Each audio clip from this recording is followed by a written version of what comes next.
What's up guys, it's Mike for Sim Racing 604 and welcome to part 2 of my video of tips for growing your sim racing YouTube channel.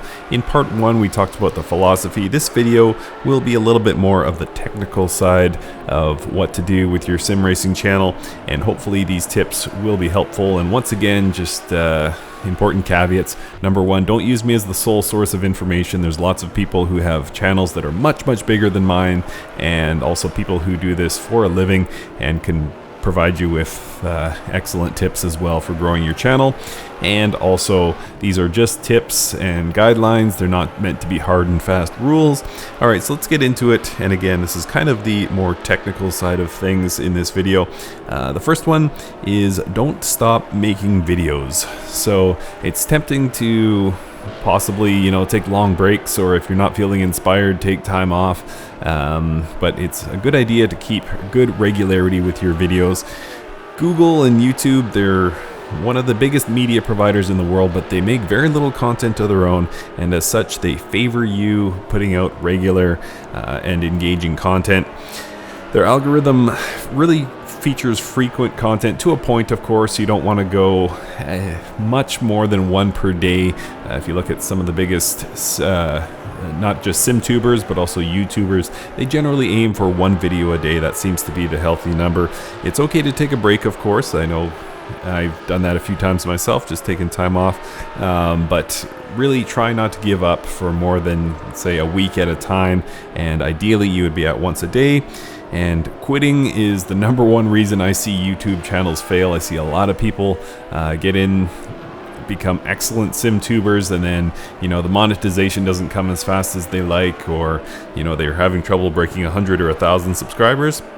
So if it's at all possible for you, please keep up with the regularity of your videos. At number 2, start building your brand. And when I say brand, it sounds like something the big corporations do, but all you really need is a color scheme, ideally a logo. You can go on Fiverr or a website like that and get someone to design you a logo, and ideally you would also have color schemes, intro and outro videos to sort of let the viewer know whose video it is, and that's how you build a brand, and people start to really associate with that. So I recommend starting to build a brand. Number 3, forget the numbers of other YouTubers, just focus on your own. This is good life advice. You've heard it said a million ways. Compare yourself to your yesterday, not somebody else's today.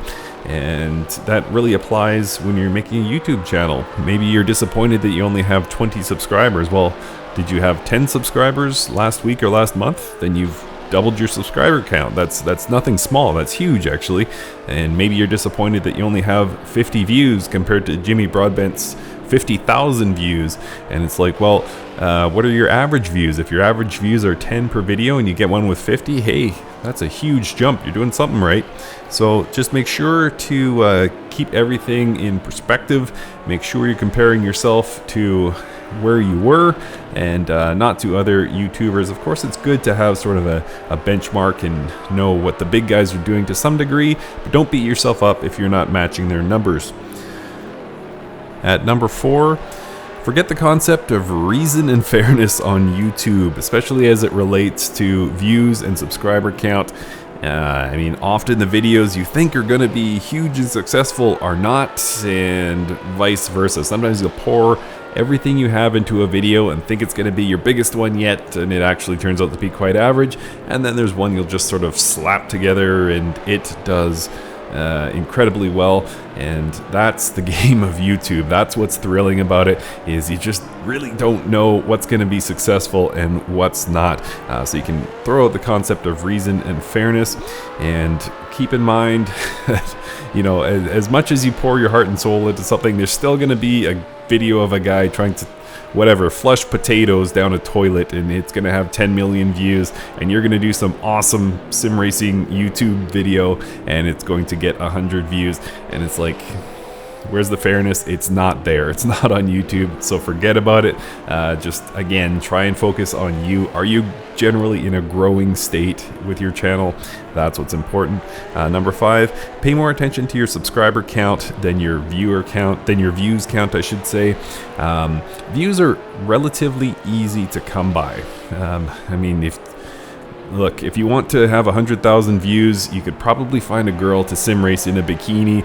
Title your video exactly that, you'll get 100,000 views. The problem is nobody's gonna click subscribe, and you're not going to be growing a channel. You're not going to be providing value to the community, and nobody's going to want to stick around to see more. So I recommend looking at your subscriber count more than your views. Views can be bought. Subscribers are hard to come by. It's like a repeat customer, and when you get subscribers, try your best to treat them with the respect they deserve. I know personally I light up when certain names comment on my videos. There's guys that have been with me for years. I don't want to name them because I don't want to leave anybody out, but there's a lot of people who are subscribers of mine who I personally don't know why they stick around, but I'm so flattered that they do, and I light up a little bit every time I see their comment, and I hope you do the same. These are effectively your repeat customers. It means a lot. There's a reason that when you go into a mom and pop restaurant, they have tables for their regulars and they treat their regulars like gold. It's because, well, it's because it feels good. It's the best feeling in the world. The customer likes the product you're putting out, and they're going to keep giving you, in this case, views or repeat business if you're in a different domain. So make sure you treat your subscribers with the respect they deserve, and they will help sustain your channel and help it grow and improve over time. Number 6, and this is a big one, understand but please don't use clickbait. So when you think of clickbait, you probably think of something like 5 tips to help you build muscle, or better yet, 5 tips to build muscle and lose fat, and you're not going to believe number 4. Why does that work? And it does work. Those things get a lot of clicks, and why do they work? Well, there's a couple of themes just under the surface of that simple title that work really, really well. Number 1, 5 tips is a very digestible form. If it was 88 tips or something like that, then you probably wouldn't click. Who has time to look at 88 tips for anything? 5 is a great number. Okay, and then they also hit on something that appeals to all of us. So we all want to gain muscle, we all want to lose fat. I don't know one human being who does not want more muscle, less fat. Okay, so they've appealed to a sort of common denominator of society, and then that thing about you won't believe number 4, well, that's a hook that baits you in. So if you understand why that clickbait works, let's review that again. So they're hitting on something that appeals to a lot of people. Number 2, they're making it in a digestible form. And number 3, they're giving it some hook. And that's that unique and compelling that I talked about in the first video. They're making it unique by hooking you in with that you won't believe number 4. So again, I don't advocate that you use true clickbait. Make sure you deliver what's in your title. Make sure you mean what you say, but at the same time, understand that clickbait works for a reason. So that translates to the sim racing world. You won't want to make something focusing on some abstract mod only driving on Latvian tracks or something like that, because it's not going to appeal to many people, and you're not going to want to make 3-hour videos in general, unless you're doing streaming, but in general you won't want to make videos that are very long or lists that are very long. You want to make it digestible, and you want to have some unique hook to that. So make sure you sort of understand why clickbait works, because it's really a summary of what gets people's attention on the internet, full stop. Number 7, understand YouTube tags, titles, thumbnails, and descriptions.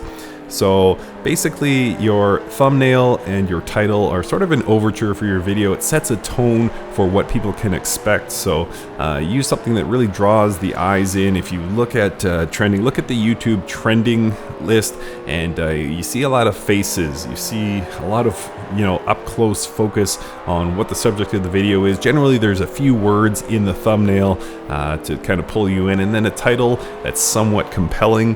So that's a good thing to know for thumbnails and titles. YouTube tags is something that you could do probably an hour-long video on. Tags take a lot of work, but there is sort of a cheat that people can use. It's called vidIQ, VIDIQ, and it's a Chrome extension for free. There's a paid version, I don't have it, but the Chrome extension will suggest tags to you, and it'll also show tags on other people's video, and just kind of gives you an idea of how you should be tagging your videos. And if you take one tag tag tip away from this. Please tag the name of your channel, or please use the name of your channel as one of your tags, so your other videos will come up in the suggested list for people. And this is another one where I see a lot of channels really sort of falling behind. They'll just call their video like iRacing GT3 at Spa, and it's like, well, why would I watch that? That's not a compelling title. The thumbnail is probably just a picture of, you know, that's automatically selected by YouTube, that doesn't really pull you in. And then they don't use tags. And if you don't use tags, nobody can find you, and it's not going to suggest your other videos. So make sure you understand tags, titles, thumbnails, and descriptions. I didn't talk about descriptions, but you get it. You know, write ideally a couple hundred words, or maybe 100 words about your video. Just tell people what it is about. And number 8, learn to edit videos. Now, you've heard me talk about this before. I consider Chris Hay and Dre Marcos to be sort of the high watermark, for me at least, in terms of the aesthetics and video editing and beautiful looking sim racing videos. But I don't expect anyone else to be on their level, but good to know they exist.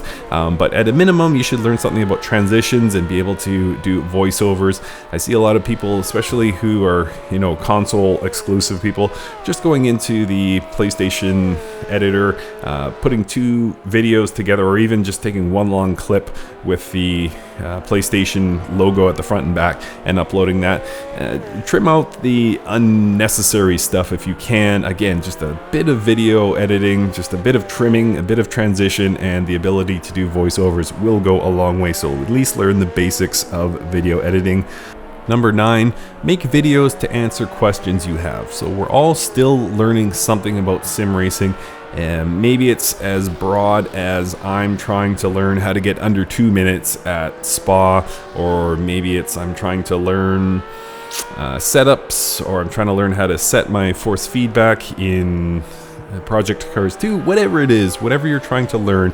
If you at all have any trouble finding answers, make that a video. That's an easy way to get videos, is answer questions you have in video form.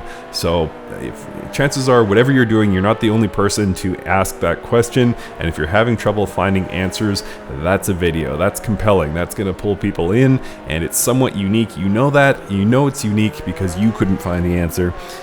And the last one is build a base of content for when people do find your channel. So once you do start to build a base and people start to discover you, they're going to go through your collection, and hopefully if you're doing your tags right and people are seeing your other videos come up in the recommended, you better be ready. You better have some great content for people to find, and that comes back to making regular content.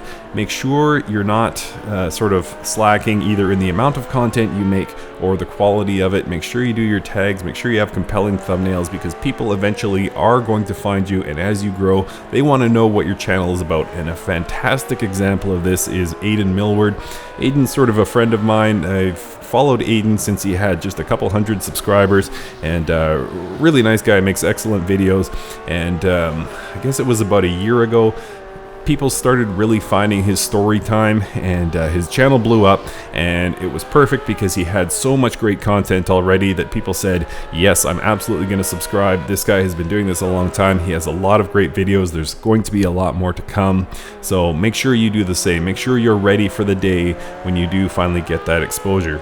So that's going to do it, guys. I hope these tips helped you, and I hope you can continue to grow your channel.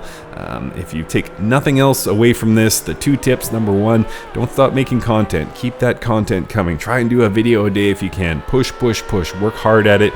And the second thing is adopt the right attitude. Try and provide value to the sim community. That, above all else, is going to help you get successful. Again, best of luck with growing your channel. I might do a 3rd installment of this if more things come to mind. Thank you guys so much for watching, and thank you for supporting my channel, and we will see you next time.